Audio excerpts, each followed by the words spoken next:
സ്രാവ്, തെരണ്ടി അതുപോലത്തെ എല്ലാ കടലിലെ മീനുകളും കിടക്കുന്നത് കണ്ടിട്ടുണ്ടോ? ഞാൻ നിൽക്കുന്നത് കുവൈറ്റിലാണ്. കുവൈറ്റിൽ അവിടെ സ്രാവ്, തെരണ്ടി അതേപോലത്തെ എല്ലാ കടലിലെ മീനുകളും കിടക്കുന്ന ഒരു അക്വേറിയം ഞാൻ നിങ്ങളെ കാണിക്കാം.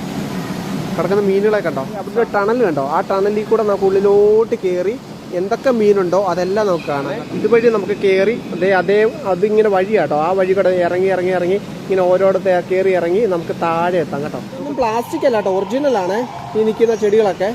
ഫ്രൂട്ട്സ് ഒക്കെ ഇരിക്കുന്നത് ജാതിക്ക, നമ്മുടെ ചാമ്പയ്ക്ക, ഇതെന്തുവാണെന്ന് അറിയത്തില്ല. ഇതെന്തുവാണോ ആവോ. ഇതിൽ നമ്മുടെ തായ്ലൻഡിലൊക്കെ കാണുന്ന ഒരു സ്മെല്ലുള്ള ഒരു ഫ്രൂട്ട് ഉണ്ടല്ലോ, അതാ. അപ്പോൾ താഴെ വന്നപ്പോൾ ഒരു രക്ഷയില്ല. അതെ ഗൈസ്, ഇത് സ്രാവ് പോകുന്നുണ്ട്. സൈസ് സ്രാവാണെന്ന് പോകുന്നത്. ആ കാണുന്ന മറ്റേ തായ്ലാൻഡിലൊക്കെ ഭയങ്കര ഫേമസ് ആയിട്ടുള്ളൊരു ചക്ക ഉണ്ടല്ലോ, നല്ല സ്മെല്ല്. മോള് ഭയങ്കര സന്തോഷത്തിലാട്ടോ, ഹാപ്പിയാണ് ആള്. ഞങ്ങളും ഭയങ്കര ഹാപ്പിയാണ് കേട്ടോ. കുവൈറ്റിൽ ഇങ്ങനൊരു സ്ഥലം ഉണ്ടായിട്ട് കണ്ടില്ലെങ്കിൽ ഭയങ്കര നഷ്ടമാണ്. ഇല്ലാടി, കുവൈറ്റിൽ ഇങ്ങനൊരു സ്ഥലം ഉണ്ടായിട്ട് കണ്ടില്ലെങ്കിൽ ഭയങ്കര നഷ്ടമല്ലേ. ഇതേ ഗൈസ്, ഷാർക്ക് നമ്മുടെ കൂടെ വരുന്നുണ്ടല്ലേ. മീൻ കണ്ടോ? ആ മീനെ കണ്ടോ ഗൈസ്? മൂക്കലൊരു മുള്ളു പോലെ സാധനമുള്ള മൂക്ക് കണ്ടില്ലേ?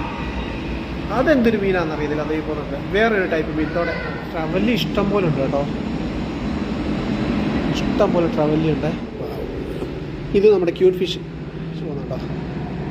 ട്രവല്ലി കടലിൽ ഇറങ്ങി നമ്മൾ നിൽക്കുന്നതിൻ്റെ ഒരു പ്രതീതി തോന്നുന്നുണ്ട് കേട്ടോ.